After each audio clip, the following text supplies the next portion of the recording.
معزز حاضرین، سوال کھانے پینے سے متعلق ہے، لہذا سائل نے مجھ سے پوچھا تھا کہ اگر کسی غیر مسلم باورچی کے ہاتھ سے پکایا گیا کھانا سامنے رکھا جائے تو ایک مسلمان اسے کھائے یا نہ کھائے؟ مسلمان کے لیے غیر مسلم کے ہاتھ کا پکا ہوا کھانا جائز ہے یا نہیں ہے، یہ سوال مجھ سے پوچھا گیا۔ جواب سننے سے پہلے آپ اپنے ذہن کو کشادہ کریں۔ اللہ رب العزت نے دنیا کی بے شمار غذائیں مسلمانوں کے لیے حلال فرمائی ہیں، یعنی بہت کچھ مسلمانوں کے کھانے پینے کے لیے اللہ رب العزت نے جائز قرار دیا ہے، حلال فرمایا ہے، اور فرمایا کہ میری ستھری رزق کو تم کھاؤ، کلوا من طیبات ما رزقناکم، جو ہم نے تمہیں رزق دیا ہے، حلال رزق دیا ہے، تم اسے کھاؤ۔ کھانے پینے کی چیزوں کی طرف جب آپ نظر کریں گے تو کھانے پینے کی دو چیزیں ہیں۔ ایک چیز کے اندر بہت ساری شرائط ملحوظ رکھی گئی ہے جسے حلال جانوروں کا گوشت کہا جاتا ہے۔ حلال جانوروں کے گوشت کا مسئلہ یہ ہے کہ جب تک کوئی مسلمان اسے ذبح نہ کرے وہ کھانا حلال نہیں ہے۔ سمجھ رہے ہیں بات؟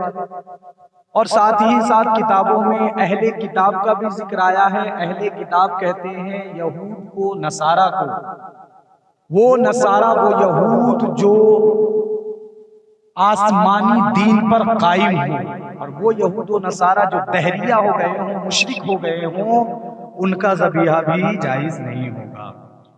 یعنی حلال گوشت کے کھانے کے لیے ایک مسلمان کے ہاتھ کا ذبیحہ ہونا شرط ہے، اور ساتھ ہی ساتھ وہ گوشت آپ کے دسترخوان میں پہنچنے تک، یعنی جب ذبح ہوا، ذبح ہونے سے لے کر دسترخوان میں آنے تک ایک مسلمان شخص کی نگرانی میں وہ گوشت رہا ہو، جب جا کر حلال ہوگا۔ مسئلہ یوں سمجھے کہ جیسے آپ نے حلال تو کر دیا لیکن 2 گھنٹے کے لیے وہ گوشت کسی بھی مسلمان کی نگرانی میں نہیں رہا، یعنی گوشت جہاں رکھا ہوا ہے وہاں کافر شخص بیٹھا ہے گوشت کی نگرانی میں، اور کوئی مسلمان وہاں بیٹھا ہوا نہیں ہے، تو وہ حلال ذبیحہ جو مسلمان کے کرنے سے گوشت حلال ہوا تھا، مسلمان کی آنکھوں سے، نظروں سے بوجھل ہونے کی وجہ سے اب اس گوشت کا کھانا جائز نہیں ہوگا۔ دسترخوان میں آنے تک ایک مسلمان کی نگرانی اور ایک مسلمان کے نظر میں وہ گوشت ہونا چاہیے، جبھی جا کر حلال ہوتا ہے۔ بات سمجھ گئے؟ یہ ان گوشت کا مسئلہ ہے جن کو اللہ تبارک و تعالیٰ نے ذبح کر کے کھانے کا حکم فرمایا۔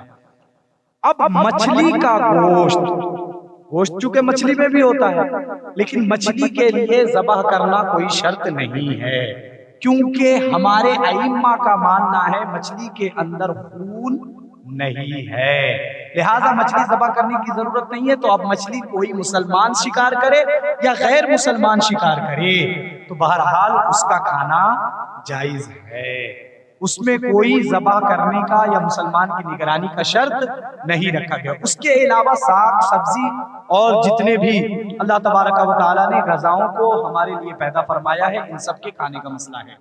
اب ایک مسئلہ آتا ہے پکانے کا، تو ایسی صورت میں پکانے کے لیے اگر پکوان یعنی پکانے والا مسلمان ہے تب تو کوئی حرج نہیں، لیکن اگر کافر ہے تو ایسی صورت میں گوشت کے لیے نگرانی شرط ہے نا، گوشت کے لیے نگرانی شرط ہے، اور اگر گوشت کے علاوہ ہو یعنی ساگ سبزی تو پھر نگرانی بھی شرط نہیں ہے۔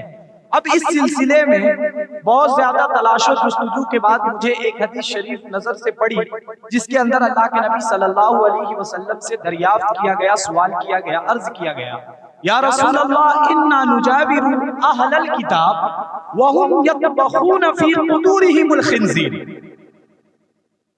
اللہ کے نبی صلی اللہ تعالی علیہ وسلم سے سوال کیا گیا، یا رسول اللہ ہم اہل کتاب کے پاس جاتے ہیں، جسے غیر مسلم کہا جا سکتا ہے، کہتے ہیں کہ ہم غیر مسلموں کے یہاں سفر کر کے جاتے ہیں، کیونکہ اس زمانے میں بھی سفر کیا جاتا تھا ایک ملک سے دوسرے ملک لوگ اپنے تجارتی سامان کو لے کر جاتے تھے.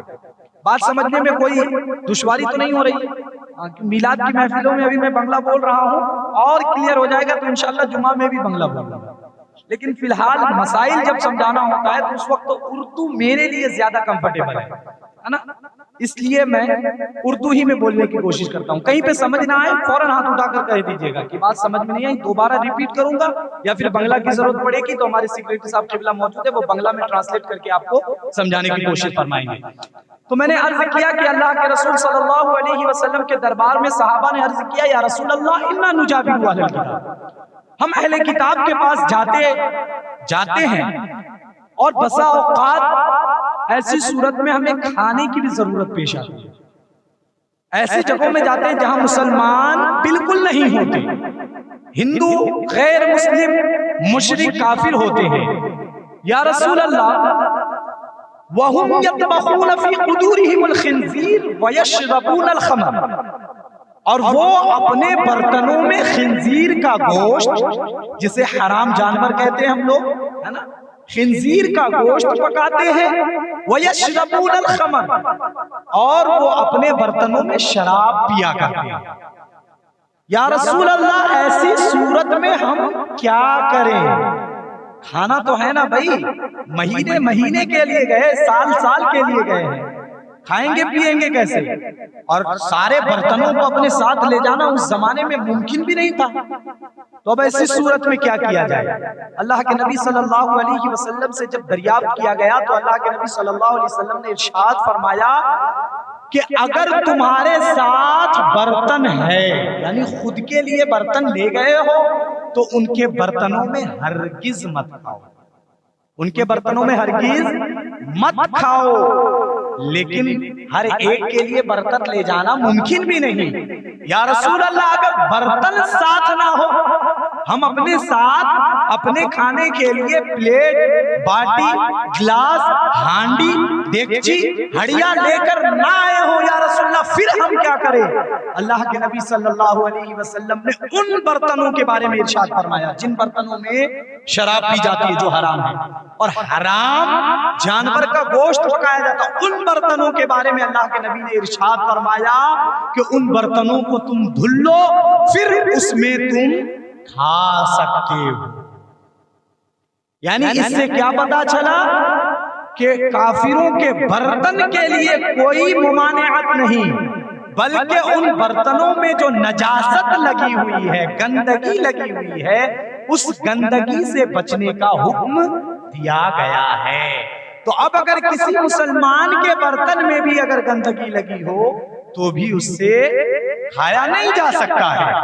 اللہ سبحانہ وتعالی نے ارشاد فرمایا لا یکلف اللہ نفسا الا وسعها، کہ میں پروردگار لوگوں پر اتنی ہی تکلیف دیتا ہوں جتنی وہ برداشت کر سکتا ہے، اس کی جان سے زیادہ اسے تکلیف نہیں دیتا ہوں. اگر یہ قول کیا جائے کہ ان کے برتنوں میں کھانا جائز نہیں یا ان کے پکائے ہوئے کھانے کو کھانا جائز نہیں، تو ایسی صورت میں ان علاقوں کا کیا حال ہوگا جس علاقے میں صرف غیر مسلم ہی بستے ہیں؟ ان علاقوں کا کیا حال ہوگا جس میں صرف غیر مسلم ہی بستے ہوں؟ بتائیے اگر آپ 15 دن کے لیے کسی ایسے شہر میں پہنچے ہوں جہاں مسلمان کی ایک بھی دکان نہ ہو، آپ کیا کریں گے؟ 15 دن پانی پی کر جی جائیں گے؟ اور اگر کسی نے کوشش کی کہ میں 15 دن صرف پانی پر جیوں گا، تو اس نے اپنے نفس کے اوپر، اپنے جان کے اوپر تکلیف دی یا نہیں دی؟ خود کو پریشان کیا کہ نہیں کیا؟ اور اللہ سبحانہ کیا فرماتا ہے لا یکلف اللہ نفسا الا وسعها، میں جان سے زیادہ تکلیف نہیں دیتا ہوں. لہٰذا پتا چلا اس حرج سے بچانے کے لیے، اس تکلیف سے بچانے کے لیے، اس مصیبت سے بچانے کے لیے غیر مسلموں کے پاک برتنوں میں اور ان کے پکائے ہوئے کھانے کو کھانے میں کوئی حرج نہیں ہے، بلا شبہ کھایا جا سکتا ہے. اگر نہ کھانے کا قول کیا جائے، ناجائز قرار دیا جائے، تو ایسی صورت میں بہت سارے مسلمان بہت ساری تکلیفوں کا سامنا کریں گے. البتہ ان سے بچنا بہتر ضرور ہے، ان کے استعمال کیے ہوئے برتن سے بچنا، ان کے پکائے ہوئے کھانے سے بچنا بہتر ہے، لیکن اگر وہ پکا دے تو ناجائز بھی نہیں ہے۔ بات ہماری سمجھ رہے ہیں؟ بس اس کنفیوژن کو دور کرنے کے لیے میں نے آج حدیث شریف پڑھی، اِنَّا نُجَاوِرُ أَهْلَ الْكِتَابِ، یہ اگر جس کے ذہن میں پہلے شک و شبہ تھا وہ دور فرما لے، اگر بچنا چاہتے ہیں تو بچے، الحمدللہ بہت اچھی بات ہے، اور اگر آپ سمجھتے ناجائز ہے تو ایسا کچھ نہیں ہے بلکہ جائز ہے۔ اللہ کے نبی صلی اللہ علیہ وسلم نے اپنے اصحاب کو حکم فرمایا ہے، اور اب ہمارے زمانے میں تو کروڑوں کروڑ مسلمان موجود ہیں، لیکن نبی کے زمانے کو دیکھیں تو کتنے مسلمان آہستہ آہستہ بڑھے۔ اس زمانے میں اللہ کے نبی صلی اللہ علیہ وسلم جن کے زمانے میں کافروں کی تعداد زیادہ تھی، غیر مسلموں کی تعداد مسلموں کی کم تھی، پھر بھی ان لوگوں نے کسی طرح اپنی زندگی گزاری۔ جن کے آس پاس کفار ہی کفار تھے، پھر بھی حکم دیا گیا کہ ان کے برتنوں کو استعمال کر سکتے ہو۔ تو ہم اور آپ اس زمانے میں جہاں ملک ہندوستان میں رہتے ہیں، اگر اس طرح کا قول کریں گے تو ایسی صورت میں افراتفری کا ماحول بھی پیدا ہوگا اور ہمیں اور آپ کو تکلیف بھی ہو سکتی ہے۔ لہٰذا بچنا بہتر ہے، مستحب ہے، آپ بچ سکتے ہیں، اسی میں تقویٰ ہے، پرہیزگاری ہے۔ جیسے مسجد کے اندر کھانا جائز نہیں ہے، لیکن اگر کسی نے اعتکاف کی نیت کر لی تو اب کھا بھی سکتا ہے، سو بھی سکتا ہے، پر اعتکاف کی نیت کے بعد بھی نہ کھانا یہ زیادہ مناسب ہے۔ لیکن کھانے کی جہاں تک بات ہے اعتکاف کی نیت کے ساتھ تو کھانا جائز ہو جاتا ہے۔ اب اور کشادہ کیجئے ذہن کو، وقت ہو گیا ہے۔ آج جمعہ کے دن تبرکات آپ ضرور لے کر آتے ہیں، تبارک جس کو آپ کہتے ہیں، لے کر آتے ہیں کہ نہیں آتے ہیں؟ آپ بتائیے، آپ نے بچپنے سے لے کر اب تک کتنے جمعوں میں تبرک لا کر رکھا ہوگا؟ کسی دن آپ کے ذہن میں یہ خیال آیا کہ یہ تبارک جو میں خرید رہا ہوں کس کی دکان سے خرید کر لے جا رہا ہوں؟ کبھی خیال آیا لاتے کس کی دکانوں سے ہیں؟ انہی غیر مسلموں کی دکانوں سے لا کر مسجد میں اس پر فاتحہ دلاتے ہیں۔ جب مسجد میں لا کر فاتحہ دلا کر ان کے پکائے ہوئے کھانا کو تقسیم کیا جا سکتا ہے، کھایا جا سکتا ہے، تو پھر تہواروں میں، انوشٹھانوں میں کیوں نہیں؟ بے شک جائز ہے۔ اللہ تعالیٰ ہمیں آپ کو سب کو شریعت مطہرہ سیکھنے سمجھنے اس پر عمل کرنے کی توفیق عطا فرمائے۔ السلام علیکم ورحمۃ اللہ تعالیٰ وبرکاتہ۔